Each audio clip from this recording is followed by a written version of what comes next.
பக்கம் 348 புத்தகத்துல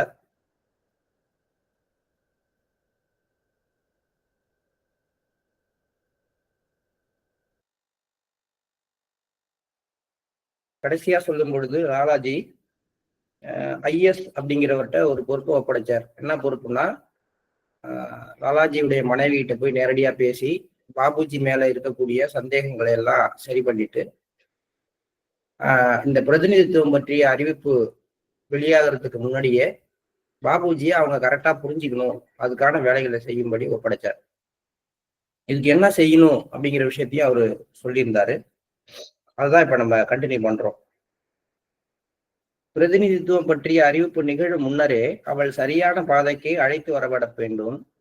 அறிவிப்பின் போது அவள் அம்மனிதரை நன்கு மதிப்பிட்டு, அம்மனிதரைன்னு இங்க குறிப்பிடுறது பாபுஜி, அவரிடம் ஒரு மகன் தன் தாய் மீது வைத்திருக்கும் அன்பை போன்றே அவருக்கு தன் மீது அன்புள்ளதா என்று அறிய வேண்டும். ஒரு முன்னெச்சரிக்கையை கடைபிடிப்பது அவசியமாகும். இந்த அறிவிப்பை பற்றிய விஷயத்தை ஐஎஸ் ரகசியமாக வைத்துக் கொள்ள வேண்டும்.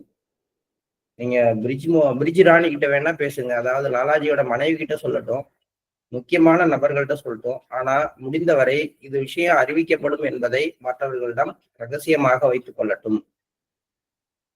ராம்சந்திரா அங்கு வரும் வரை, நான் உத்தரவு அளிக்கும் வரை அவருக்கோ மற்ற எவருக்குமோ இது தெரிவிக்க கூடாது. அறிவிப்பு வெளியிடப்படும் நேரத்தில் ஐஎஸ் அங்கு இருப்பது அவசியம். அத்தோடு அவரே இச்சிறந்த பணியாகிய தீர்மான அறிவிப்பை வெளியிட்டால் இன்னும் சிறப்பாக இருக்கும். இந்த பணியை அவரால் செய்ய முடிந்தால் நான் மிகுந்த மகிழ்ச்சி அடைவேன். மேலும் அந்த வரலாற்றில் அவரது பெயர் முத்திரை பதிக்கப்படும். அது ராம்சந்திராவின் மறைவிற்கு பின்னர் எழுதப்படும். நான் தயாரித்துக் கொண்டிருக்கும் இந்த குறிப்புகள் ராம்சந்திராவின் சுயசரிதையில் இடம்பெறும்.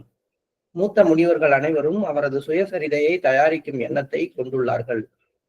எனது வாழ்க்கை வரலாறும் அத்துடன் இடம்பெறும். ஏனெனில் அவரை விட என்னை நன்கு புரிந்து கொண்டவர் வேறு எவரும் இல்லை. நான் மறுபடியும் ஃபதேகருக்கு செல்கிறேன். தமது பணி நிறைவேறும் வரை தமது இயலுலக இருப்பிடத்திற்கு செல்ல போவதில்லை என்று சுவாமி விவேகானந்தர் சபதம் எடுத்திருக்கிறார். சுவாமி விவேகானந்தர் இரவு 7:30 மணிக்கு. இப்ப இந்த விஷயங்கள்லாம் முடிஞ்ச பிறகு விவேகானந்தர் பிரசன்ட் ஆகிறாரு. அப்ப இங்கு ஒரு மாபெரும் ஆன்மா உங்கள் முன் வந்திருக்கிறார். குருநானக் அவர் உங்களுக்கு ஒரு சிட்டிங் அளிக்க விரும்புகிறார் சொல்றார். குருநானக்கோட பிரசன்ஸ் வரப்போகுது. அவர் உங்களுக்கு சிட்டிங் கொடுக்க போறார். ஒரு சின்ன பாஸ் கொடுத்துருக்காங்க. அடுத்து விவேகானந்தர் சொல்றாரு, அவர் உங்களுக்குள் ஐக்கியமாக போகிறார். ஒரு இடைநிறுத்தம். சுவாமி விவேகானந்தர் சொல்றாரு, அடுத்து அவர் உங்களுக்குள் ஐக்கியமாகி விட்டார். இதெல்லாம் ஸ்டெப் பை ஸ்டெப்பா நடக்குது. சுவாமி விவேகானந்தர், அவர் உங்களுக்கு ஒரு பெரும் பணியை கொண்டு வந்துள்ளார். அதை அவரே எடுத்துரைப்பார். குருநானக் அவர்கள், என் மனதில் இருந்த ஆசை இன்று பூர்த்தி அடைந்தது. அனைத்து மூத்த துறவிகளின் பார்வையும் உங்கள் மேல் நிலை பெறும் அளவிற்கு உங்களை உருவாக்கிய உங்கள் குருவிற்கு நன்றி கூறுகிறேன். என் வேலை மிகவும் சீரழிந்து போய் உள்ளது. என் வேலை அப்படின்னு அவர் சொல்றது, அவர் உருவாக்கின சீக்கிய மதம், அது மேல அவர் செஞ்ச ஒர்க்கு, அதுவும் சீரழிந்து போயிருக்குன்னு அவர் வருத்தப்படுறாரு. ஒளி உலக ஆன்மாக்கள் எல்லாரும் இதே வார்த்தையை திருப்பி திருப்பி சொல்றாங்க. அவங்க உருவாக்கி வச்சுட்டு போன விஷயங்கள் அவங்களுடைய வாழ்நாளுக்கு பிறகு சீரழிந்து போய்விட்டன. காரணம் என்னன்னு கேட்டா, வாழும் குரு அப்படிங்கிறவங்க அந்த இயக்கங்கள்ல இல்லாம போனதுதான் அதுக்கு காரணம். ஒரு ரெப்ரசன்டேட்டிவ் வாரிசு, ஆன்மீக வாரிசு உருவாகல, அவங்க கிட்ட அது கொடுக்கப்படலை அப்படிங்கிறது அதுல ஒரு முக்கியமான காரணமாக இருக்கிறது. என் வேலை மிகவும் சீரழிந்து போயுள்ளது. அறியாமை அதிகரித்து கொண்டிருக்கிறது. ஆன்மீகத்தின் மீது அக்கறையே இல்லை. சீக்கியர்கள் ஒரு அரசியல் பிரிவினராக ஆகிவிட்டனர். உயரிய துணிச்சலை காட்டுவதற்கான நேரம் இனி இங்கு இல்லை. தேசம் முன்பு அயல்நாட்டு படையெடுப்பை எதிர்கொண்ட போது அது தேவைப்பட்டது. நான் அவர்களை ஆன்மீக வழியில கொண்டு போறதுக்காகத்தான் உருவாக்குனேன். அதோடு கூடவே அவங்க வீரத்தோட இருக்கணும், எப்போதும் நம்ம தாய்நாட்டு பற்றோட இருக்கணுங்கிறதுக்காக அதுக்கான சில கருத்துக்களையும் முன்வைத்தேன். ஆனா அயல்நாட்டு படையெடுப்பை எதிர்கொள்ள வேண்டிய காலகட்டங்கள்லாம் முடிஞ்சு போச்சு. இனிமே அது மாதிரிலாம் ஒன்றும் நிகழ போறதில்லை. இன்னமும் அவர்கள் வீரத்தை பத்தியே பேசிட்டு இருக்கிறத விட்டுட்டு எப்ப ஆன்மீகத்துக்கு திரும்ப போறாங்கன்னு தெரியலங்கிறது தான் அதுல அவரு உள்ளார சொல்லக்கூடிய இன்னொரு கருத்து. சுவாமி விவேகானந்தர் அவரது சீடர்களுக்கு பயிற்சி அளிப்பதற்கு அவரது சார்பில் நான் உங்களுக்கு அதிகாரம் அளிக்கிறேன். சீக்கியர்களுக்கு, சீக்கிய மதத்தை பின்பற்றுபவர்களுக்கு நீங்க டிரான்ஸ்மிஷன் கொடுக்கலாம், சிட்டிங் கொடுக்கலாம், அவங்கள வந்து ஆன்மீக பயிற்சிக்கு ஏற்றுக்கொள்ளலாம். அதுக்கு நான் உங்களுக்கு அதிகாரம் அளிக்கிறேன்னு சொல்றார் குருநானக் அவர்கள். இப்போது நான் இதற்கு மேல் கூற எதுவும் இல்லை. நீங்கள் உங்களது பணியில் மிக மும்முரமாக ஈடுபட்டுள்ளீர்கள். இதை பிறகு கவனித்துக் கொள்ளலாம். என்னுடைய அமைப்பை சீர் செய்ய வேண்டிய ஒரு வேலை உங்களுக்கு இருக்கு. ஆனா இப்போதைக்கு அதை பத்தி நான் உங்கள்கிட்ட ஒன்றும் சொல்ல மாட்டேன். உங்களுக்கு வேறு சில பணிகள் இருக்கு, அதை நீங்க ஃபாலோ பண்ணுங்க. நான் ஒன்றை மட்டும் உறுதியாக கூறுகிறேன். நீங்கள் சீக்கியர்களை உங்களது வாழ்நாளுக்குள் சீர்திருத்த முடியாது. அது அவரே தெளிவா சொல்லிட்டார்.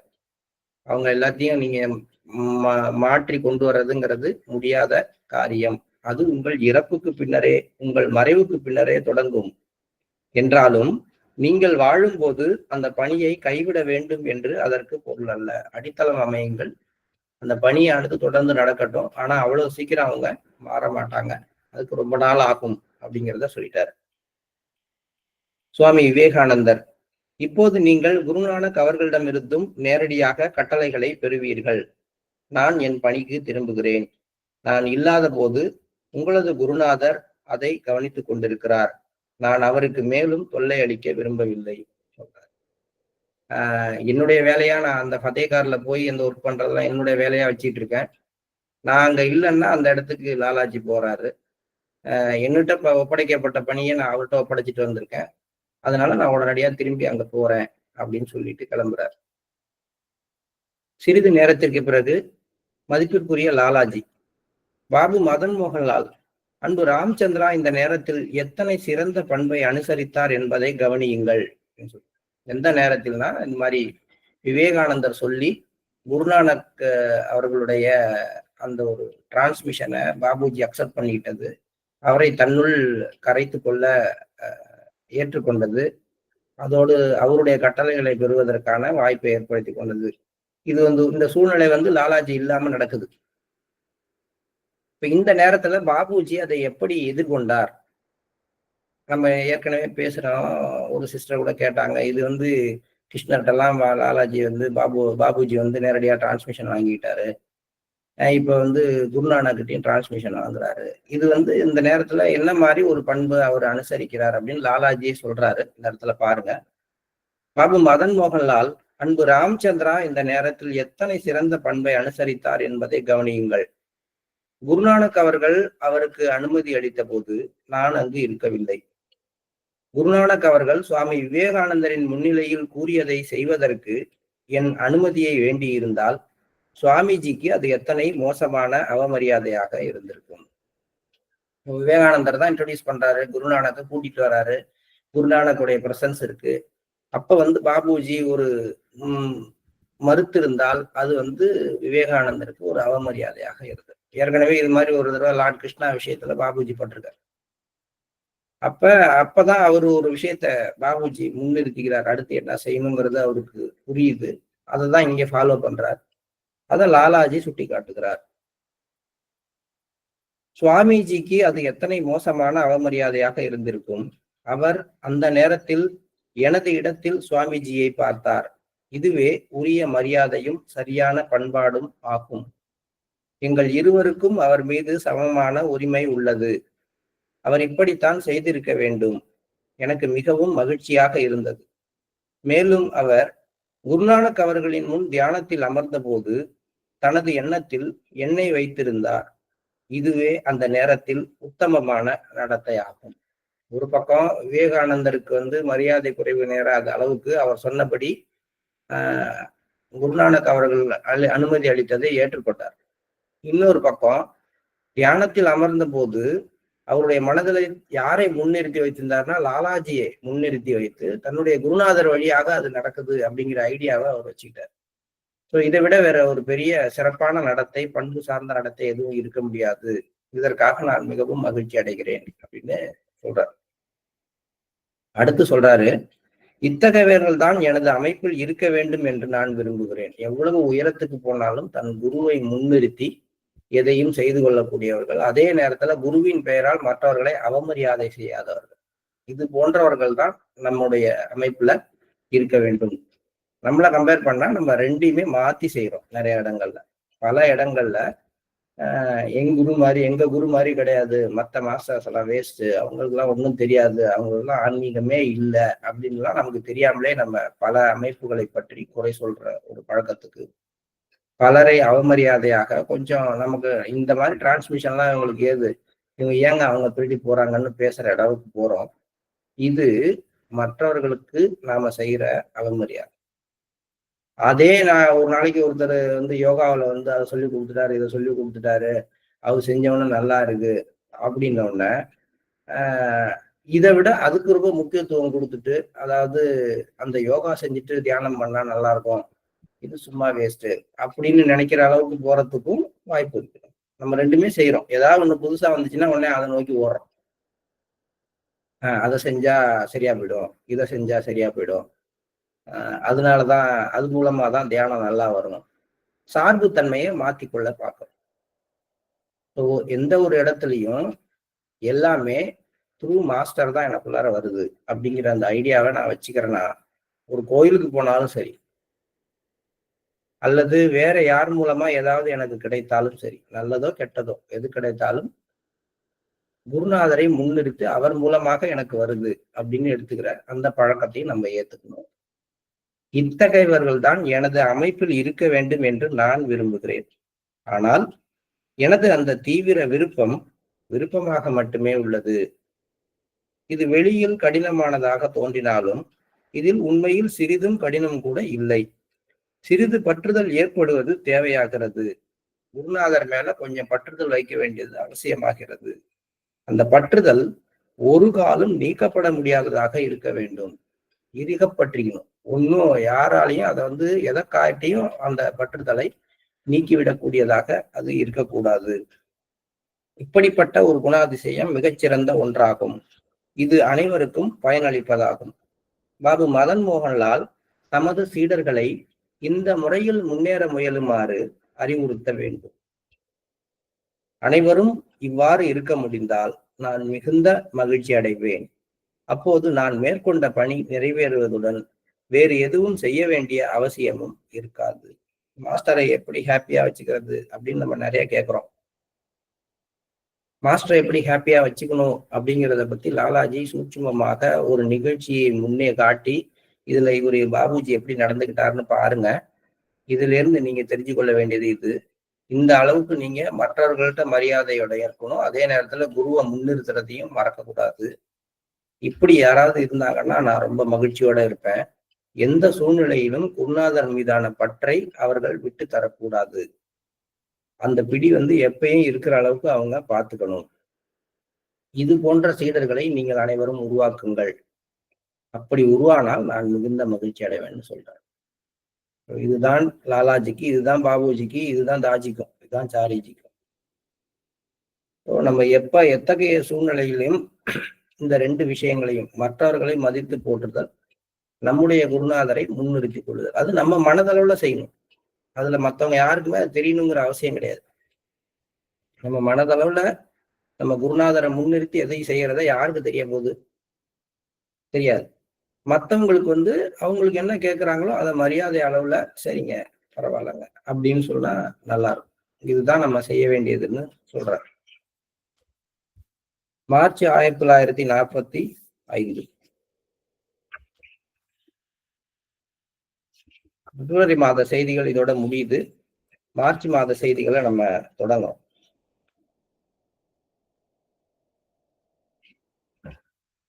1 மார்ச் 1945. ஸ்ரீ கிருஷ்ணர். இப்ப பிப்ரவரியில கிருஷ்ணருடைய பிரசன்ஸ் இருந்தா அப்படின்னு பாக்குறான். ஒரு நிமிஷம் இருக்கு. கடைசியா கிருஷ்ணர் எப்ப பேசியிருக்காரு அப்படின்னு பாத்தீங்கன்னா 20 பிப்ரவரி. அதுக்கப்புறம் 10 நாள் கிருஷ்ணர்கிட்ட எந்த ஒரு இதுவும் இல்லை, செய்தியும் இல்லை. 20 பிப்ரவரியில அவர் ஒரு இறுதி அறிவிப்புன்னு ஒண்ணு கொடுத்தாரு. யாராவது வரலன்னா அழிவு நிச்சயம், யாராவது இதை ஒத்துக்கலன்னா அப்படிங்கிற மாதிரி.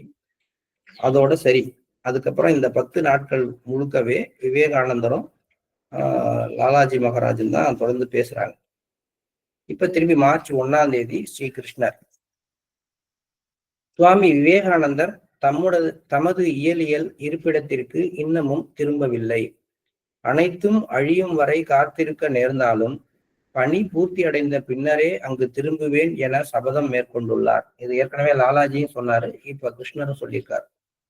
உண்மையில் அவ்வாறு நிகழாது, அழிய வேண்டிய அவசியம் இருக்காதுன்றார். இன்னும் ஒரு விஷயம் இருக்கிறது. நான் எனது மொத்த சக்தியையும் உங்கள் முன் வைத்துள்ளேன். அதை உங்களுடையதாக கருதுங்கள். உங்கள் மதிப்பிற்குரிய மாஸ்டரும் தனது உடலை விட்டு நீங்கும் போது இந்த வழிமுறையைத்தான் பின்பற்றினார். அவர் உள்முக அனுபவத்தை பெற்றார்.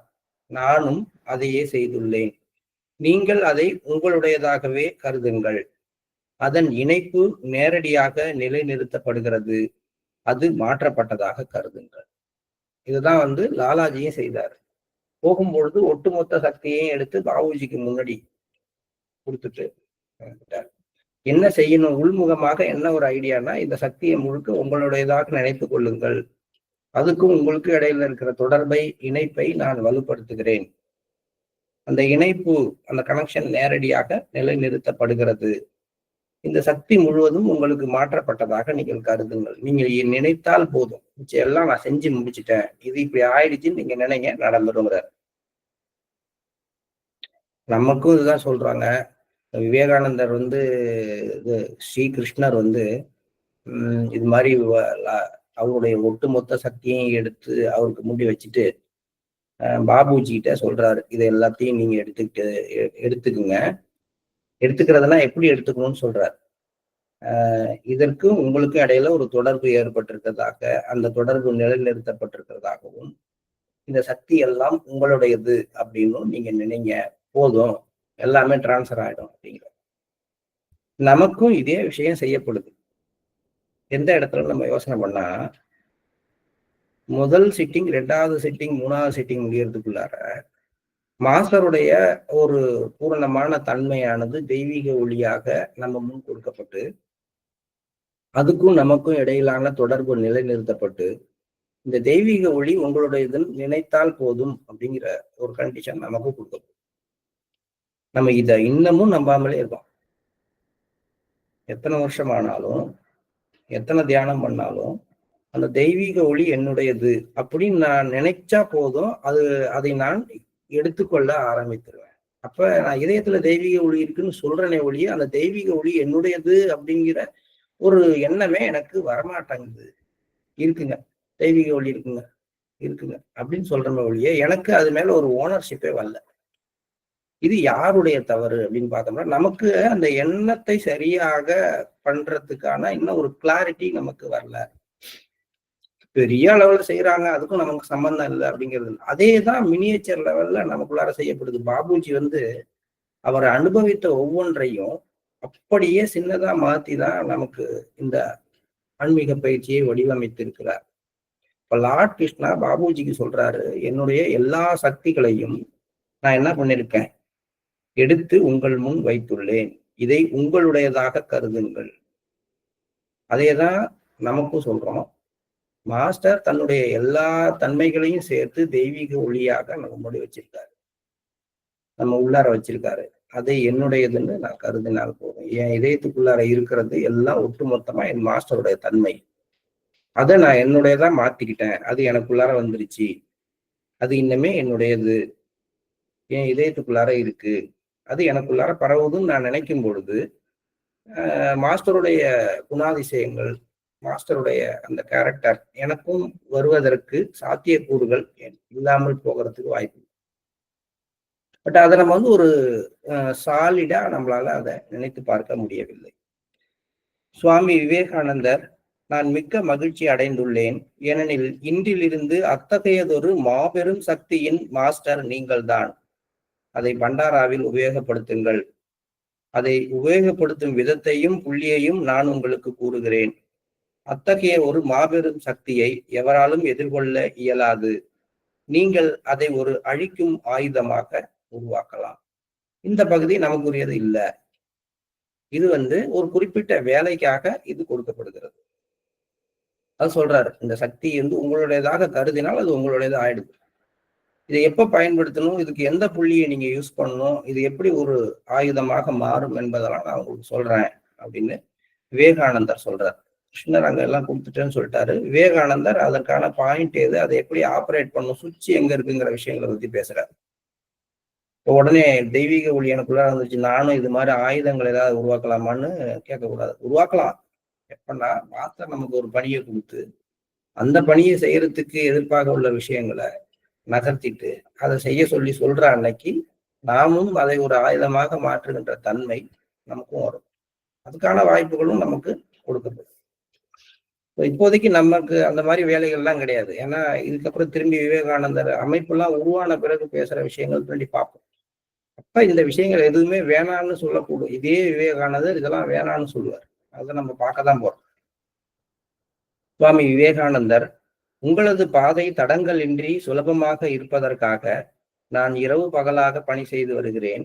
கிட்டத்தட்ட இன்று காலையிலிருந்து பணியை மேற்கொண்டுள்ளேன். அழிக்கப்படுவதற்காக சிலரை தேர்ந்தெடுத்துள்ளேன். என்னை மிகவும் வருந்த வைக்கும் ஒரு விஷயம் என்னவெனில், உங்கள் பிரபு தன்னுடையவர்களாக கருதியவர்கள் மற்றும் அவரது உறவினர்கள் உட்பட பல நபர்களால் மாபெரும் சேதம் விளைந்துள்ளது.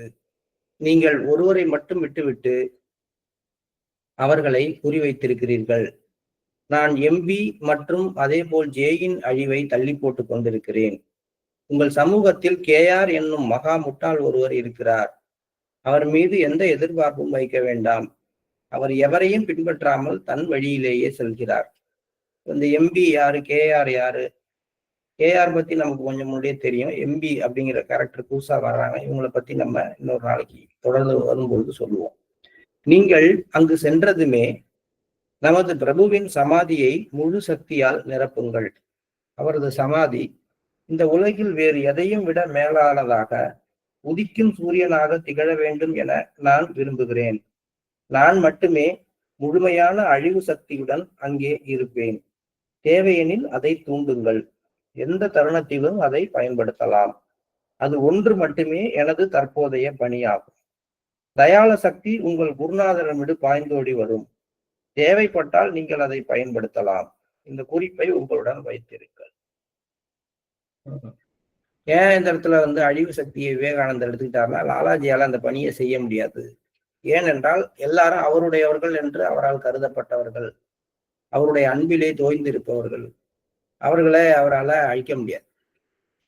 இது எல்லா தெய்வங்களுக்கும் புராணங்கள்லயும் இது இப்படிதான் நடக்கும். எப்பயுமே அந்த மாதிரி ஒரு அன்போட இருக்கவங்க மேல அவங்களால அழிவை ஏற்படுத்த முடியாது. அதை பத்தி பேசணும்னா கொஞ்சம் நேரம் ஆயிடும். இன்னொரு நாளைக்கு எதே வாய்ப்பு கிடைக்கும் போது பேசுவோம். இப்ப நம்ம இதுல பார்க்க வேண்டிய விஷயம் காலசக்தி, தயால சக்தி. இந்த கால ரூபம், தயால ரூபம் ரெண்டுமே லாலாஜி வடிவில் இருக்கு. இருந்தாலும் அவர் அதுல தயால வடிவத்தை மட்டும் மேற்கொண்டு நீங்கள் கூப்பிட்டால் அந்த தயால குணம் பாய்ந்தோடி வரும். டிரான்ஸ்மிஷன், அன்பு, கருணை அப்படியே பொழியும். அங்க புலியையும் பசுவாக்கிடும் அந்த தயால குணம். அது உண்மையிலேயே புலியா இருந்தா பசுவா மாறிடும். புலி மாதிரி நடிக்கிறது என்ன ஆகும்? பசு மாதிரி நடிக்கக்கூடியது என்ன ஆகும்? புலியாவே இருந்துக்கிட்டு பசு மாதிரி நடிக்கிற வஞ்சனை உள்ள மனங்களுக்கு தயால ரூபம் ஒன்றும் செய்யாது. அப்ப அங்க கால ரூபம் தேவைப்படுகிறது. அந்த கால ரூபமாக நான் இருப்பேன். முழுமையான அழிவு சக்தி என்னுடைய இயல்புல இருக்கும். நீங்க என்ன கூப்பிட்டீங்கன்னா நான் அந்த அழிவு பணியை மேற்கொள்வேன். நீங்கள் தயால ரூபத்தோட இருக்கக்கூடிய உங்க குருநாதரை கூப்பிட்டீங்கன்னா அந்த இடம் முழுக்க அன்பினாலும் கருணையாலும் நிரப்பப்படும். இந்த குறிப்பை உங்களோடு வைத்திருங்கள். பண்டாராவுக்கு போறப்ப நேரா பதேகார் போறீங்க. லாலாஜியுடைய சமாதியை முழுமையாக சக்தியினால நிரப்ப வேண்டியது உங்களுடைய வேலை. ஸ்ரீகிருஷ்ணர் நமக்கு தேவையில்லாத நபர்களை அழிக்கும்படி இப்போதுதான் எனக்கு உத்தரவிட்டுள்ளார். இதையும் விவேகானந்தர் சொல்றார். ஏனென்றால் கிருஷ்ணர்கிட்டேருந்தும் அந்த உத்தரவு வந்திருக்கு. யாரெல்லாம் தேவையில்லையோ, இந்த அமைப்பை உருவாக்கி நடத்த யாரெல்லாம் தேவையில்லையோ அவங்களையெல்லாம் அழித்து விடுங்கள் சொல்றார். பாபு மதன் மோகன்லாலுக்காக கூறப்பட்டது. கடவுளின் உத்தரவை மீறி ஒருவரால் எதுவும் செய்ய இயலாது. கடவுளின் உத்தரவு எதுவாயினும் அது கட்டாயம் நிகழ்ந்தாக வேண்டும். துறவிக்கு உறவு முறை என்பது ஒரு பொருட்டல்ல. உங்கள் அனைவருக்கும் நான் கூறும் விதிமுறையும் அதுதான். இந்த வாழ்நாளிலும் இதற்கு பிறகுள்ள வாழ்க்கையிலும் இதை கருத்தில் கொள்ளுங்கள். லாலாஜி சொல்றார். தெய்வீக கட்டளைகள் வரும் பொழுது, அதனாலதான் குறிப்பிட்ட அளவுக்கு பந்த பாசங்கள்ல இருந்து விடுபட்ட பிறகு தெய்வீக பணிகள் ஒப்படைக்கப்படுகின்றன. ஏன்னா தெய்வீக பணிகளை செய்பவர்களுக்கு உறவு அப்படிங்கிறதுலாம் ஒரு பெரிய விஷயம் கிடையாது. நம்ம உலக வாழ்க்கையிலயும் அப்படித்தாங்க சொல்றோம். ஒரு ஒரு ஜாப்ல இருக்கோம், ஒரு ஒரு காவல்துறை அதிகாரியா இருக்காரு, ஒரு நிர்வாக அதிகாரியா இருக்காரு. இந்த நிர்வாகத்துல அவருக்கு கீழே வேலை செய்யறவர் அவருடைய மகனாக இருந்தாலும், உறவினராக இருந்தாலும், அவர் தவறு செய்து இருக்கிற பட்சத்துல நேர்மையானவராக இருக்கிற அதிகாரி என்ன பண்ணுவாரு, அவருடைய மேலதிகாரியுடைய உத்தரவை நிறைவேற்றணும்னா அவரை டிஸ்மிஸ் பண்ணிதான். இதுதானே இது. இங்க நம்ம வேணா மனித மட்டத்துல இதுல கொஞ்சம் அட்ஜஸ்ட் பண்ணிக்கிறோம், அவங்களுக்கு ஹெல்ப் பண்றோம், ஏதோ ஒன்று பண்ணுவோம். ஆனா கடவுள் மட்டத்துல பார்க்கும்பொழுது இதுல நல்லவர் கெட்டவர் உறவு முறை இதெல்லாம் எதுவும் கேள்வி கிடையாது. அவரை அழின்னா ஏன்னு கேட்காம அழிக்கணும், அவ்வளவுதான். அவர் நல்லவருங்க, அவர் சரியாதான் செஞ்சாரு அப்படிலாம் சொல்ல முடியாது. இந்த இடத்துல கொஞ்சம் நமக்கும் அதுக்கும் வித்தியாசம். ஒரு மேலதிகாரி உத்தரவு போடுறாரு அப்படின்னா கீழே இருக்கிறவங்க அவர் ரொம்ப நல்லவருங்க, அவர் மேல எந்த தப்பு இல்லைன்னா அவரை டிஸ்மிஸ் பண்ண மாட்டேன் அப்படின்னு வேணா வாதிடலாம். அந்த மாதிரி ஒரு வாதிடுற வேலையே மேல கிடையாதுங்கிறார். அழிப்பதற்கான உத்தரவு வந்தால் அதை மீறி எதுவும் யாராலும் ஒன்றும் செய்ய இயலாது. துறவிக்கு உறவு முறை என்பது ஒரு பொருட்டல்ல. உங்கள் அனைவருக்கும் நான் கூறும் விதிமுறையும் அதுதான். என் வாழ்நாளிலும் அதற்கு பிறகுள்ள வாழ்க்கையிலும் இந்த கருத்தை இதை கருத்தில் கொள்ளுங்கள் அப்படின்னு சொல்றார். இந்த இடத்துல நம்ம இன்னைக்கு நிறுத்திக்குவோம். இந்த மார்ச் மாதம் முழுவதுமே இன்னும் கொஞ்சம் ரொம்ப கிரிட்டிக்கலான ஒரு ஸ்டேட்டுக்கு எல்லாருமே வர்றாங்க. ஏன்னா பண்டாராவுக்கான நிகழ்வுகள் அது எல்லாமே நடக்க போற சில நிகழ்ச்சிகளுடைய தொகுப்புகள்லாம் இந்த மாதத்துல வரும். அதே நேரத்துல இங்க சொல்லப்படுற பல விஷயங்கள் நமக்கு சூசகமாக சில வாழ்க்கை குறிப்புகளையும் கொடுக்கக்கூடியதாக இருக்க போகுது. தொடர்ந்து படிப்போம்.